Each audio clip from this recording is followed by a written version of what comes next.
Buenos días, jóvenes. El día de hoy vamos a revisar el tema de el México Negro. Para este tema voy a pedirles que busquen en su libro de geografía en la página 173. Vamos a hacer una lectura. Bueno, van a ustedes realizar una lectura mientras yo les voy a dar explicando, les voy a ir explicando el tema poco a poco, así como darle algunos puntos claves que en el libro no se desarrollan para que puedan entender a la totalidad el tema que están viendo en este momento. Entonces, el tema es el México Negro, como decía ahí, y la lectura empieza diciendo lo siguiente. Desde tiempos prehispánicos, el territorio que después se llamaría México alberga una amplia diversidad de culturas a lo largo y ancho de Aridoamérica y Mesoamérica. Con la llegada de los conquistadores hubo un proceso de mestizaje entre indígenas y españoles. Menos conocida es la afrodescendencia, nombrada la tercera raíz, que dio vida a los afromexicanos. ¿Ok? Entonces ahora vamos a hablar sobre este pequeño sector que es muy poco conocido y que son habitantes de México, mexicanos como ustedes y como todas las personas que habitan en el territorio. Entonces, antes de pasar a explicar sobre los afromexicanos, vamos a desarrollar un poquito más los conceptos de Aridoamérica y Mesoamérica. ¿Qué son? ¿Cómo se comen? ¿De dónde vienen? Los han de haber tenido que revisar en algún momento en sus clases de historia en primaria, y si no, las van a revisar más a profundidad durante su proceso de secundaria. Sin embargo, aquí les voy a dar un pequeño avistamiento sobre lo que estamos hablando. Aridoamérica es, o son más bien, eran los pueblos condicionados por su medio ecológico. Bueno, estamos hablando de un sector de México en el que encontrábamos ciertas poblaciones que vivían ahí antes de la llegada de los españoles, es decir, los pueblos autóctonos de ese lugar. Eh, Sin embargo, hay una diferencia entre Aridoamérica y Mesoamérica. Aridoamérica la encontramos en el norte del país y es donde nuestro territorio hubiera estado localizado en aquel tiempo. Obviamente, hoy ya tenemos una división política diferente. Sin embargo, estos pueblos, como están condicionados por un medio ecológico, es decir, estamos en el desierto, sabemos la temperatura que tenemos, la dificultad que es crecer alimentos y desarrollar una agricultura estable.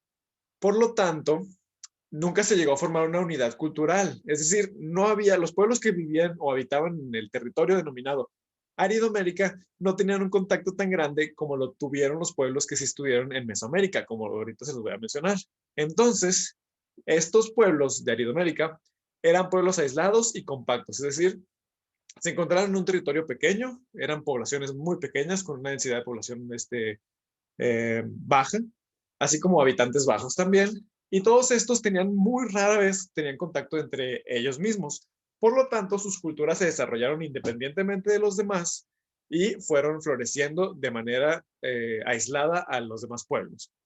Aridoamérica coincide una enorme cantidad de climas, desde el seco y árido durante el verano hasta el frío incesante durante el invierno. Nosotros sabemos de qué es lo que estamos hablando, no les tengo que echar mentiras, no tienen que ustedes imaginarse esto. Es el tipo de clima que tenemos aquí en la laguna. En la laguna, a veces que en el invierno, incluso en las mañanas, en las tardes, perdonen, tenemos un clima al que ya nos podemos quitar la sudadera porque ya está haciendo calor hasta el punto de sudar. Mientras que cuando se baja el sol, las temperaturas descienden demasiado rápido que nos es un poquito difícil aclimatarnos. Lo mismo durante el verano. Sigue siendo clima días con un día con una temperatura muy alta, mientras que en el invierno baja mucho. Digo, en la noche baja mucho la temperatura. ¿Qué causa esto? Bueno, pues lo que principalmente causa esto es que en el lugar donde vivimos, las cosechas es difícil que se den, es decir, no podemos plantar grandes hectáreas de maíz, grandes hectáreas de frijol, entre otras cosas, porque las plantas mismas mueren al momento de la noche con el frío o no soportan el calor de la tarde. Entonces, ¿a qué llevó esto? Bueno, esto llevó a que los pueblos de Aridomérica se dedicaran a actividades más como la caza, la pesca y la recolección. Sé que a lo mejor decir la pesca suena extraño porque ustedes me van a decir, bueno, si es un desierto, pues, no debería ser la pesca una actividad común. Sin embargo, tenemos lugares donde habían lagunas, riachuelos que se secaban una cierta parte del año, pero que sí tenían agua durante otra parte del año, como es aquí. El río Nazas, antes de que existiera la presa, era una laguna pequeña y un río que tenía cauce una cierta temporada del año cuando las lluvias llegaban. Ya supimos que las lluvias llegan gracias al desplazamiento de las nubes, que vienen gracias a los huracanes. Entonces, nada más por ciertas temporadas del año, estos ríos tenían agua y es decir, también tenían peces y conectaban lagunas unas con otras. Por eso es que esta se la denomina la región lagunera. El pueblo que habitaba en la laguna es el denominado Irritila. Sin embargo, durante toda Latinoamérica había muchos otros pueblos que existieron ahí. Y estos pueblos son los que están listados en la diapositiva presente. Tenemos el Azaqué, Caxcán, Cochimí, entre otros, ¿verdad? Y pueden irlos leyendo todos ellos. Vamos a hablar un poquito más sobre los huicholes, que lo tenemos aquí agregado, y otro pueblo que también es de Aridoamérica, pero eso va a ser la siguiente clase. Entonces, aquí les presento un mapa para que puedan visualizar la diferencia entre Aridoamérica, Mesoamérica y una región mucho menos conocida como Oasis América. Sin embargo, Oasis América no tiene una gran relevancia como la son las otras dos regiones. Y si ven, la mitad de la región de Oasis América en realidad está en Estados Unidos, por lo tanto, no es tan geográficamente viable hablar sobre ella. Sin embargo, si ven aquí, aquí estaría la laguna, entonces nosotros estamos incluidos en Aridoamérica. Muy bien, entonces, si esas fueron las características de Aridoamérica, ¿cuáles son las características de Mesoamérica? Bueno, pues Mesoamérica es un área definida por la cultura, pero no significa que la Aridoamérica no tuviera cultura, sino como les dije, la cultura era aislada. Todos los pueblos tenían una cultura diferente a la de los que seguían habitando en el mismo territorio aridoamericano. Mientras que en Mesoamérica había una cultura combinada, es decir, una cultura, regresemos a ese concepto de un horizonte de significados y símbolos, una nube que cubre un territorio. Entonces ahora imagínense que la nube que cubría Mesoamérica cubría todas las poblaciones que existían. Y todas, aunque sí tenían unas diferencias culturales a las otras, tenían más cercanías que culturas. Incluso las poblaciones que habitaron en Mesoamérica tuvieron muchísimo más contacto que aquellas que habitaron en Aridoamérica. Aquí sí era más común que las culturas se toparan, comerciaran entre ellas, tuvieran guerras, tuvieran conflictos y todo esto, y todos ellos tenían una similitud cultural, que es por eso que se les denominó como una región, porque la región no es definida por el territorio, sino el territorio lo definen los geógrafos que trazaron y hablaron sobre esto, etnólogos también, lo definen gracias a que hasta ahí abarcaba la cultura mesoamericana, es decir, era un grupo cultural muy grande que tenía muchas similitudes entre ellos y por eso es que lo tenemos marcado. Entonces tenían como base la agricultura, es decir, aquí ya estamos hablando de un poquito más al sur, lo vieron en el mapa pasado, ahorita vamos a ver otro mapa, donde ya puede darse mejor la agricultura y la ganadería estable. Aquí hablamos sobre la domesticación, es decir, la capacidad de plantar y tener y crecer durante todo el año del cacao, el maíz, frijol, tomate, aguacate, vainilla, calabaza, chile, así como animales como el pavo, el perro, el xoloescuincle, y el uso también aquí tenemos ya otra característica cultural compartida entre todos los pueblos, es el uso de dos calendarios, uno ritual de 260 días y uno civil de 365, o sea, ya tenemos avances culturales y de científicos de manera que ya establecían un tiempo y ya tienen como que una noción de los días como la tenemos hoy en día. También otra característica compartida entre estas tres culturas eran los sacrificios humanos como parte de expresiones religiosas, entre otras cosas. Estas son las características que compartían más importantes. Aquí en Mesoamérica encontramos culturas como la olmeca, la teotihuacana, la azteca, la zapoteca, la maya, la tolteca, la mixteca. Si recordamos un poquito en las tres clases de historia, vemos cómo los españoles hicieron alianzas con pueblos toltecas y mixtecos para derrocar a los pueblos aztecas que estaban dominando en el tiempo en el que llegan los españoles. La cultura olmeca es la más antigua, aquí también la cultura maya es la que le sigue en antigüedad a la olmeca y es una de las más importantes. Entonces, vemos cómo pues estas culturas pueden analizarse siempre desde el mismo proceso, aunque no hablaban el mismo idioma, hablaban lenguas similares porque tenían un origen parecido, así como nosotros podemos entender un poquito el italiano o el portugués, porque tenemos un origen que es la lengua latina. El latín es la base de estos idiomas y por eso es que algunas veces se puede entender lo que hablan los italianos o los portugueses. Entonces, Mesoamérica, aquí tenemos un mapa un poquito menos claro, pero se lo pueden imaginar. O sea, que tenemos Oaxaca, Guerrero, Acá tenemos Quintana Roo, también tenemos Mesoamérica, como es Belice, y más para acá abajito ya tenemos lo que es Panamá. Entonces todo este era el territorio que abarcaba Mesoamérica. Incluso nos agarramos acá un poco de Sinaloa, que acá en este mapa se ve un poquito mejor, es como la definición, ¿verdad? Ya a partir de aquí, a lo que ven grisecito, que era Aridoamérica, es donde ya era más difícil cultivar la agricultura, y por eso es que los pueblos, otra característica de los pueblos aridoamericanos eran que eran semi-nómadas, es decir, no se movían tanto, pero sí se movían con ciertas, dependiendo del clima y de la temporada del año, mientras que los mesoamericanos establecían hogares donde se permanecían, y es por eso que encontramos muchísimas más ejemplos de arquitectura prehispánica al sur de México, como lo es Teotihuacán, como lo son las ruinas mayas, etcétera, etcétera. Entonces, esa es la diferencia entre Mesoamérica y Aridoamérica. De aquí tenemos los pueblos que vienen de anterior, es decir, por eso es importante hablar de esto, porque de aquí vienen los pueblos indígenas antiguos.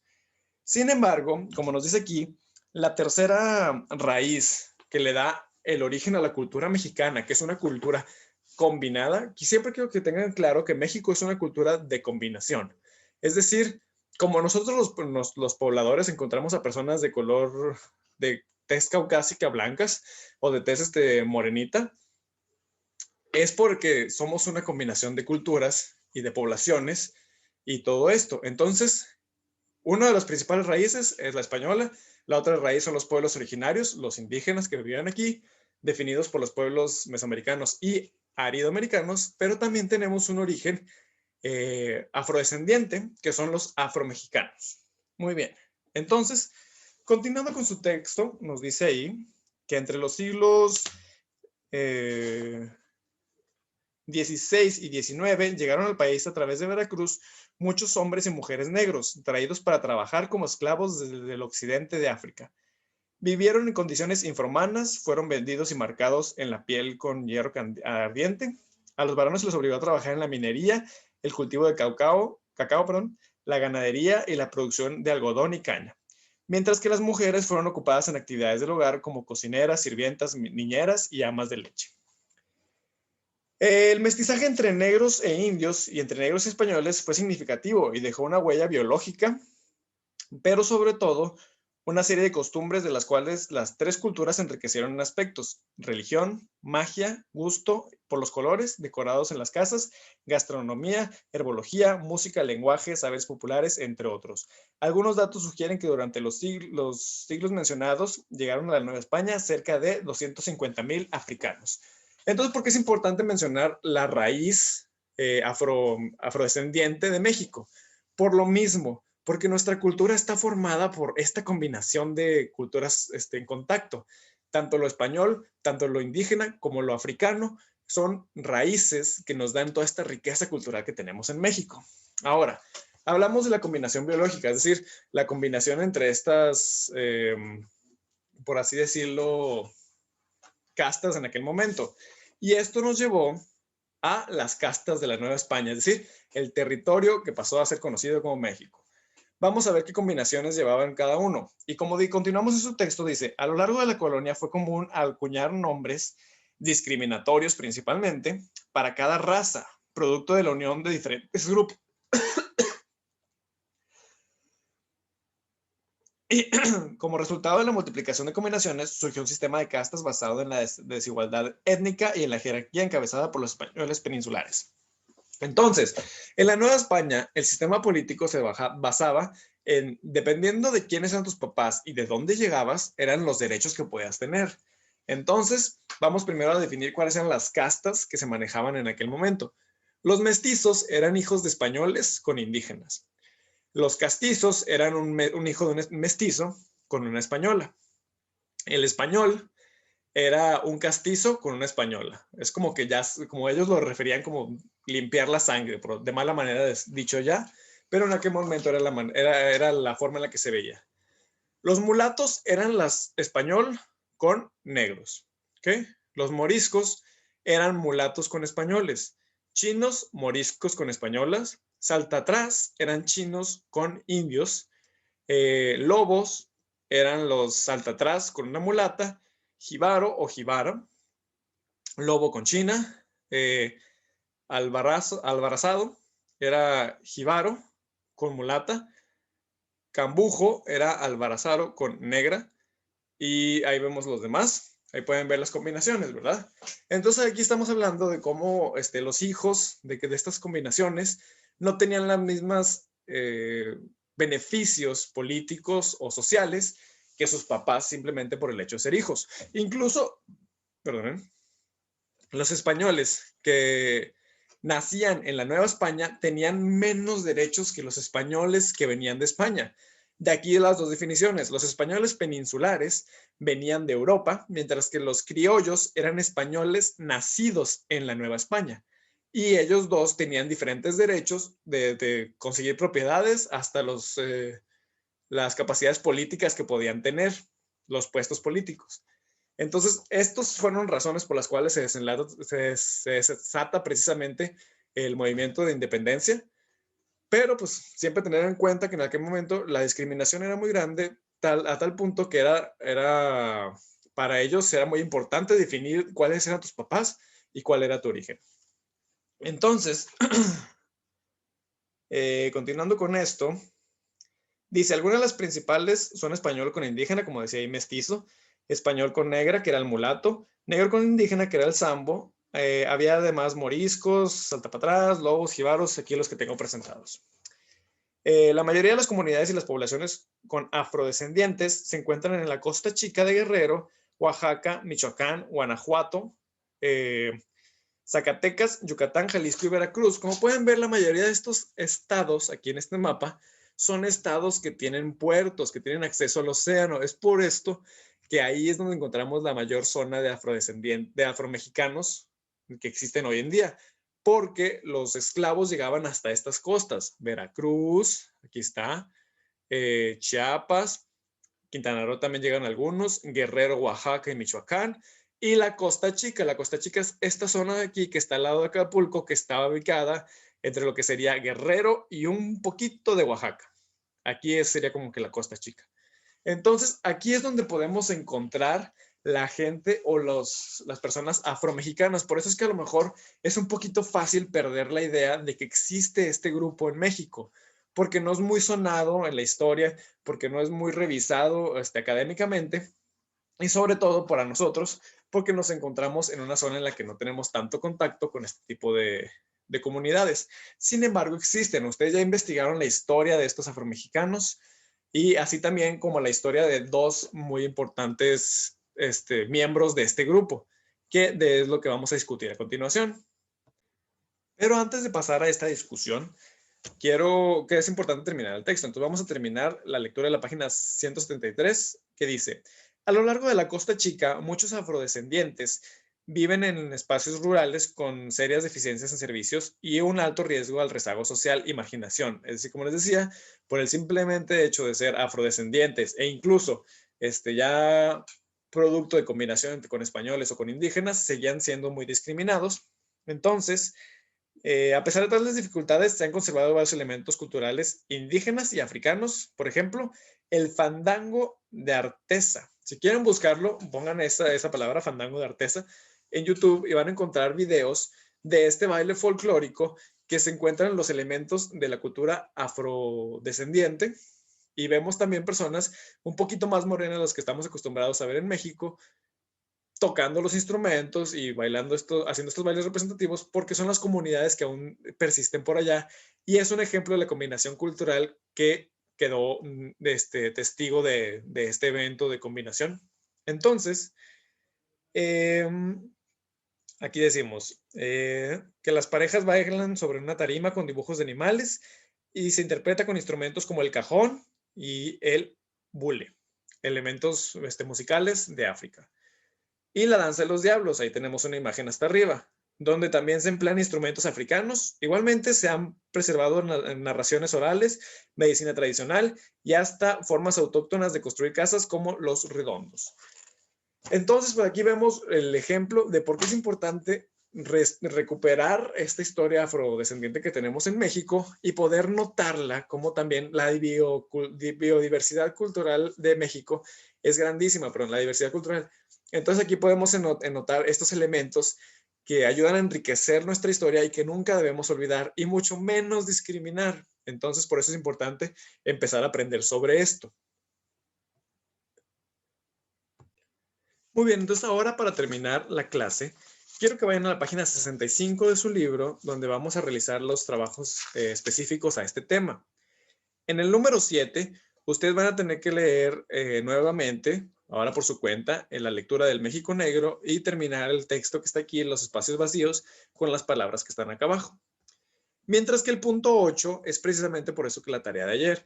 Dice, investiga y escriba una síntesis biográfica de estos destacados afromexicanos. Tenemos a Gaspar Yanga y a Juan Correa. Gaspar Yanga, como ya vimos, fue un líder de una rebelión esclavista en México a principios del periodo colonial, a finales del siglo XVI. Huyó junto con otros esclavos de las haciendas azucareras de Córdoba, Veracruz y fundó un refugio lejos de las poblaciones. En 1609 logró negociar que su comunidad fuera considerada como un pueblo libre, en el cual fue rebautizado como San Lorenzo de los Negros. Es decir, es una de las primeras comunidades que consiguieron la libertad de la esclavitud precisamente de gente afrodescendiente.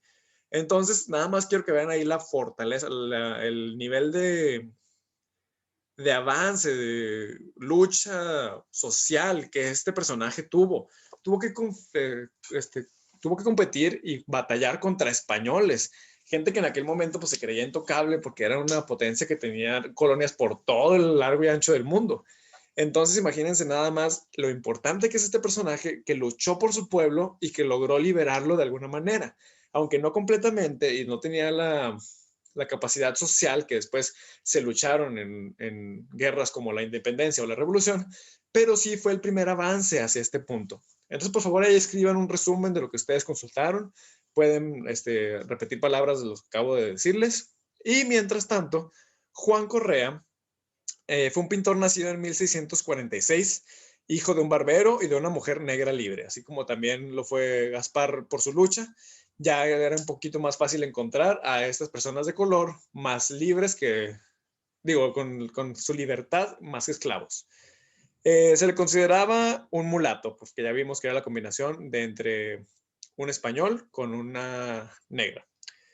Llevó a cabo obras para colegios, iglesias, conventos, haciendas y casas particulares en toda la Nueva España. Él y otros agremiados fueron los encargados de pintar la Catedral Metropolitana de la Ciudad de México.